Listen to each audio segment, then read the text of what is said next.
You're listening to KZOM, Oleander Public Radio. Welcome, everyone. This month we will be talking about and listening to Lair of the White Worm by Bram Stoker. Came out in 1911. It's a really good story.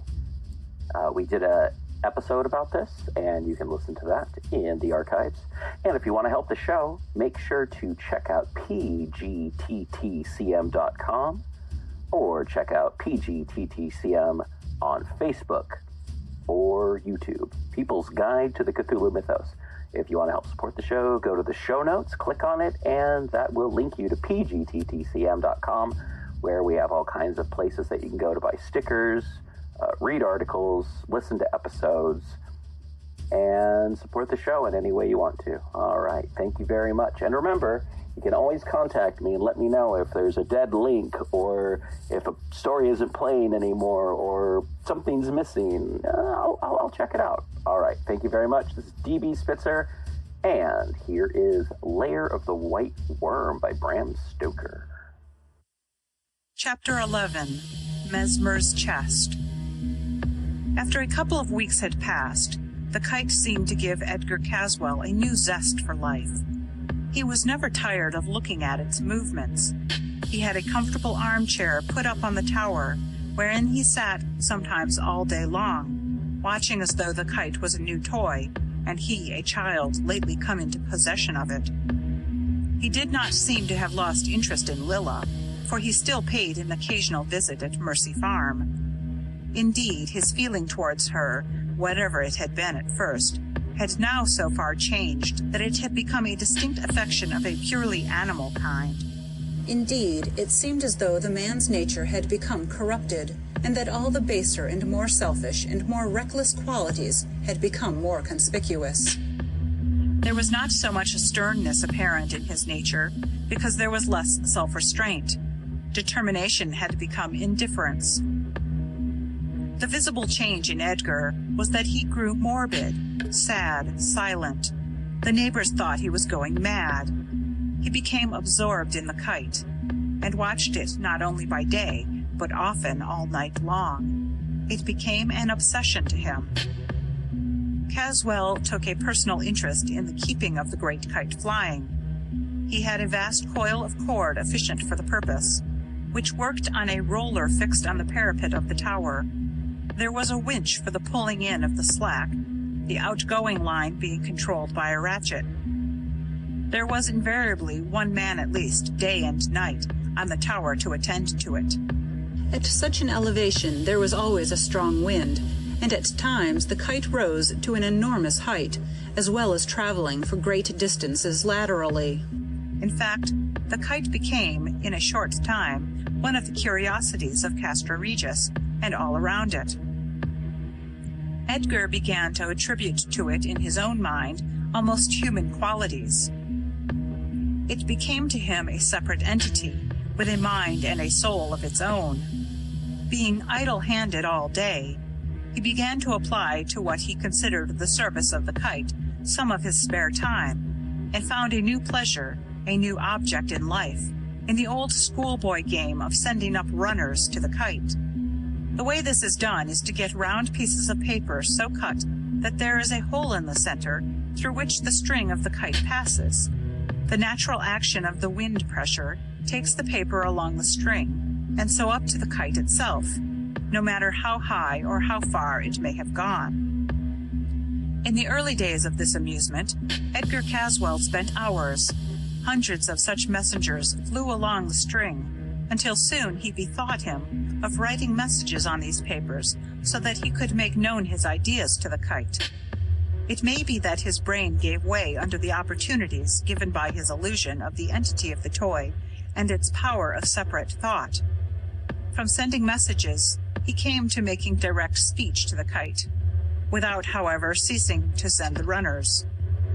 Doubtless, the height of the tower, seated as it was on the hilltop, the rushing of the ceaseless wind, the hypnotic effect of the lofty altitude of the speck in the sky at which he gazed, and the rushing of the paper messengers up the string till sight of them was lost in distance, all helped to further affect his brain. undoubtedly giving way under the strain of beliefs and circumstances which were at once stimulating to the imagination, occupative of his mind, and absorbing. The next step of intellectual decline was to bring to bear on the main idea of the conscious identity of the kite all sorts of subjects which had imaginative force or tendency of their own. He had, in Castra Regis, a large collection of curious and interesting things formed in the past by his forebears, of similar tastes to his own. There were all sorts of strange anthropological specimens, both old and new, which had been collected through various travels in strange places. Ancient Egyptian relics from tombs and mummies, curios from Australia, New Zealand, and the South Seas, idols and images from Tartar icons to ancient Egyptian, Persian, and Indian objects of worship, objects of death and torture of American Indians, and above all, a vast collection of lethal weapons of every kind and from every place. Chinese high pinders, double knives, Afghan double-edged scimitars made to cut a body in two, heavy knives from all the eastern countries, ghost daggers from Tibet, the terrible kukri of the Gurkha and other hill tribes of India, assassins' weapons from Italy and Spain, even the knife which was formerly carried by the slave drivers of the Mississippi region. Death and pain of every kind were fully represented in the gruesome collection. That it had a fascination for Oolanga goes without saying. He was never tired of visiting the museum in the tower, and spent endless hours in inspecting the exhibits, till he was thoroughly familiar with every detail of all of them. He asked permission to clean and polish and sharpen them, a favor which was readily granted. In addition to the above objects, there were many things of a kind to awaken human fear. Stuffed serpents of the most objectionable and horrid kind, great insects from the tropics, fearsome in every detail, fishes and crustaceans covered with weird spikes, dried octopuses of great size. Other things, too, there were, not less deadly, though seemingly innocuous. Dried fungi, traps intended for birds, beasts, fishes, reptiles, and insects, machines which would produce pain of any kind and degree, and the only mercy of which was the power of producing speedy death. Caswall, who had never before seen any of these things, except those which he had collected himself, found a constant amusement and interest in them. He studied them, their uses, their mechanisms where there was such, and their places of origin, until he had an ample and real knowledge of all concerning them. Many were secret and intricate, but he never rested till he found out all the secrets. When once he had become interested in strange objects and the way to use them, he began to explore various likely places for similar finds. He began to inquire of his household where strange lumber was kept. Several of the men spoke of old Simon Chester as one who knew everything in and about the house. Accordingly, he sent for the old man, who came at once. He was very old, nearly 90 years of age, and very infirm. He had been born in the castle, and had served its succession of masters, present or absent, ever since. When Edgar began to question him on the subject regarding which he had sent for him, old Simon exhibited much perturbation. In fact, he became so frightened that his master, fully believing that he was concealing something, ordered him to tell at once what remained unseen, and where it was hidden away. Face to face with discovery of his secret, the old man, in a pitiable state of concern, spoke out even more fully than Mr. Caswall had expected. Indeed, sir, everything is here in the tower that has ever been put away in my time, except, here he began to shake and tremble, except the chest which Mr. Edgar, he who was Mr. Edgar when I first took service, brought back from France, after he had been with Dr. Mesmer. The trunk has been kept in my room for safety, but I shall send it down here now. What is in it? Asked Edgar sharply. That I do not know. Moreover, it is a peculiar trunk, without any visible means of opening. Is there no lock? I suppose so, sir, but I do not know. There is no keyhole. Send it here, and then come to me yourself. The trunk, a heavy one with steel bands round it, but no lock or keyhole, was carried in by 2 men. Shortly afterwards, old Simon attended his master. When he came into the room, Mr. Caswall himself went and closed the door. Then he asked, "How do you open it?" "I do not know, sir." "Do you mean to say that you never opened it?" "Most certainly I say so, your honor. How could I? It was entrusted to me with the other things by my master. To open it would have been a breach of trust." Caswall sneered. "Quite remarkable. Leave it with me. Close the door behind you. Stay. Did no one ever tell you about it? Say anything regarding it? Make any remark?" Old Simon turned pale and put his trembling hands together. "Oh, sir, I entreat you not to touch it. That trunk probably contains secrets which Dr. Mesmer told my master. Told them to his ruin." "How do you mean? What ruin?" "Sir, he it was who, men said, sold his soul to the evil one. I had thought that time and the evil of it had all passed away." "That will do. Go away. But remain in your own room or within call. I may want you." The old man bowed deeply and went out trembling, but without speaking a word. End of chapter 11.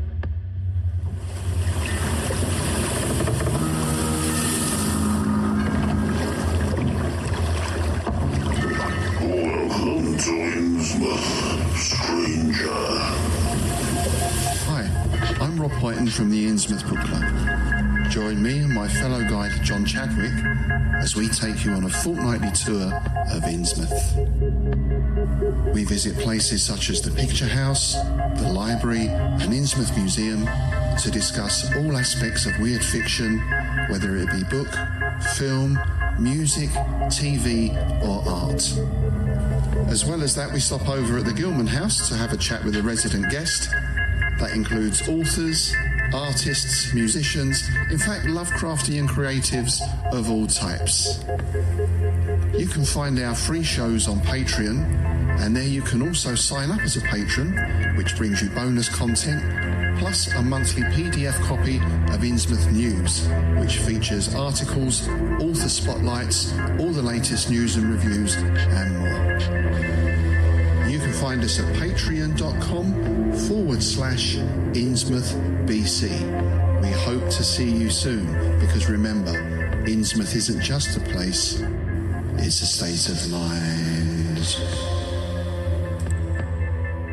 Check out the show notes or go to pgttcm.com for more information. And also check us out on Facebook, Instagram, YouTube, and all the other places where podcast stuff exists. All right, back to the show. In Legacy Door, a lurker from space casts a shadow over time. We opened our eyes upon the human world. We found ourselves lying on an especially yielding bed in a room displaying scattered relics of their shallow past, tied together by more recently produced items meant to blend with the relics. Typical. A sensitive journalist dreams of unknown lives. It seems like every time I close my eyes, they get stronger. I can't even say the last time I had a normal sleep, let alone a dreamless one. An outspoken lawyer defends the suspect in an unspeakable crime. And that client was Jonathan Strauss, held for the murder of his daughter Abigail and her companion Harrison Reese. And a stalwart investigator tries to drag it all into the light. Some of the Reeses and the Strausses have been involved with something that seems to include an obsession with bloodlines and longevity for at least decades. Legacy Door is a weekly cosmic horror mystery podcast. An ensemble of actors tell a story, also available in paperback, Kindle, and audiobook. Available now. Chapter 12. The Chest Opened. Left alone in the turret room, Edgar Caswall carefully locked the door and hung a handkerchief over the keyhole. Next, he inspected the windows and saw that they were not overlooked from any angle of the main building. Then he carefully examined the trunk. Going over it with a magnifying glass, he found it intact. The steel bands were flawless. The whole trunk was compact. After sitting opposite to it for some time, and the shades of evening began to melt into darkness, he gave up the task and went to his bedroom, after locking the door of the turret room behind him and taking away the key. He woke in the morning at daylight and resumed his patient but unavailing study of the metal trunk. This he continued during the whole day with the same result, humiliating disappointment, which overwrought his nerves and made his head ache. The result of the long strain was seen later in the afternoon, when he sat locked within the turret room before the still baffling trunk, distrait, listless, and yet agitated, sunk in a settled gloom. As the dusk was falling, he told the steward to send him 2 men, strong ones. These he ordered to take the trunk to his bedroom. In that room he then sat on into the night, without pausing even to take any food. His mind was in a whirl, a fever of excitement. The result was that when, late in the night, he locked himself in his room, his brain was full of odd fancies. He was on the high road to mental disturbance. He lay down on his bed, in the dark, still brooding over the mystery of the closed trunk. Gradually, he yielded to the influences of silence and darkness. After laying there quietly for some time, his mind became active again. But this time there were round him no disturbing influences. His brain was active and able to work freely and to deal with memory. 1,000 forgotten or only half-known incidents, fragments of conversations or theories, long ago guessed at and long forgotten, crowded in his mind. He seemed to hear again round him the legions of whirring wings to which he had been so lately accustomed. Even to himself he knew that that was an effort of imagination founded on imperfect memory. But he was content that imagination should work, for out of it might come some solution of the mystery which surrounded him. And in this frame of mind, sleep made another and more successful essay. This time he enjoyed peaceful slumber, restful alike to his wearied body and his overwrought brain. In his sleep he arose, and, as if in obedience to some influence beyond the greater than himself, lifted the great trunk and set it on a strong table at one end of the room, from which he had previously removed a quantity of books. To do this, he had to use an amount of strength which was, he knew, far beyond him in his normal state. As it was, it seemed easy enough. Everything yielded before his touch.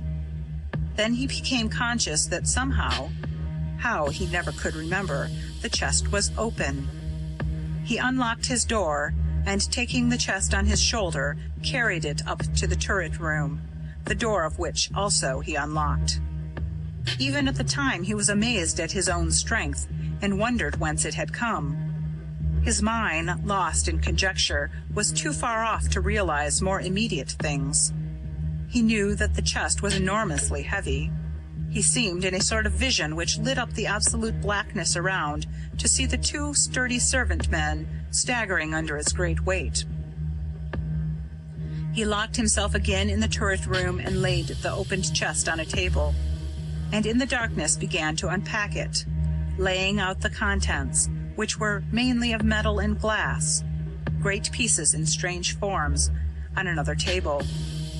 He was conscious of being still asleep, and of acting rather in obedience to some unseen and unknown command than in accordance with any reasonable plan, to be followed by results which he understood.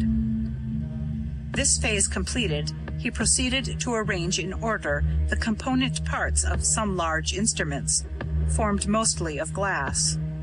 His fingers seemed to have acquired a new and exquisite subtlety and even a volition of their own. Then weariness of brain came upon him.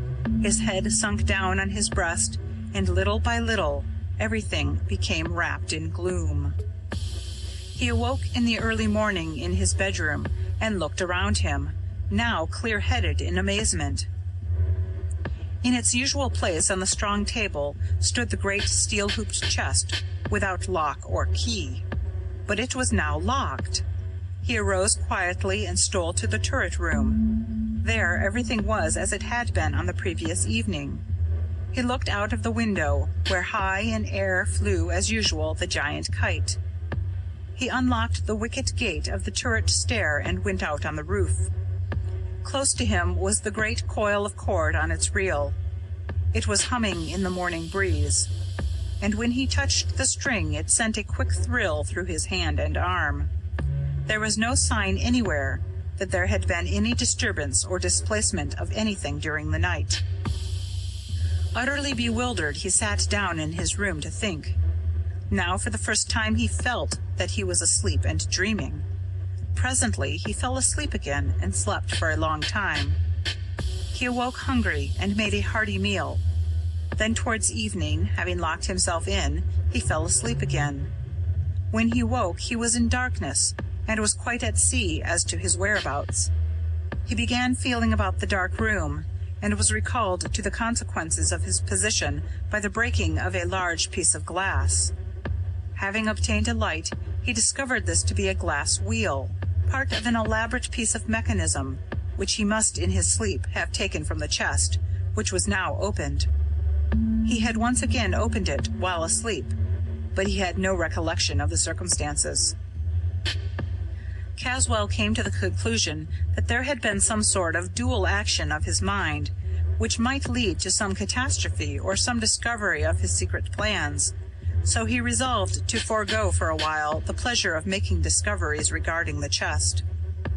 To this end, he applied himself to quite another matter, an investigation of the other treasures and rare objects in his collections. He went amongst them in simple, idle curiosity, his main object being to discover some strange item which he might use for experiment with the kite. He had already resolved to try some runners other than those made of paper. He had a vague idea that with such a force as the great kite straining at its leash, this might be used to lift to the altitude of the kite itself heavier articles. His first experiment with articles of little but increasing weight was eminently successful. So he added by degrees more and more weight, until he found out that the lifting power of the kite was considerable. He then determined to take a step further, and send to the kite some of the articles which lay in the steel-hooped chest. The last time he had opened it in sleep, it had not been shut again, and he had inserted a wedge so that he could open it at will. He made examination of the contents, but came to the conclusion that the glass objects were unsuitable. They were too light for testing weight, and they were so frail as to be dangerous to send to such a height. So he looked around for something more solid with which to experiment. His eye caught sight of an object which at once attracted him. This was a small copy of one of the ancient Egyptian gods, that of Bes, who represented the destructive power of nature. It was so bizarre and mysterious as to commend itself to his mad humor. In lifting it from the cabinet, he was struck by its great weight in proportion to its size.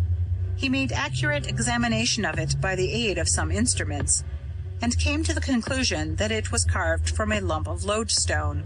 He remembered that he had read somewhere of an ancient Egyptian god cut from a similar substance, and thinking it over, he came to the conclusion that he must have read it in Sir Thomas Browne's Popular Airs, a book of the 17th century. He got the book from the library and looked out the passage. A great example we have from the observation of our learned friend Mr. Graves in an Egyptian idol cut out of lodestone and found among the mummies, which still retains its attraction, though probably taken out of the mine about 2,000 years ago. The strangeness of the figure and its being so close akin to his own nature attracted him. He made from thin wood a large circular runner, and in front of it placed the weighty god, sending it up to the flying kite along the throbbing cord. End of chapter 12.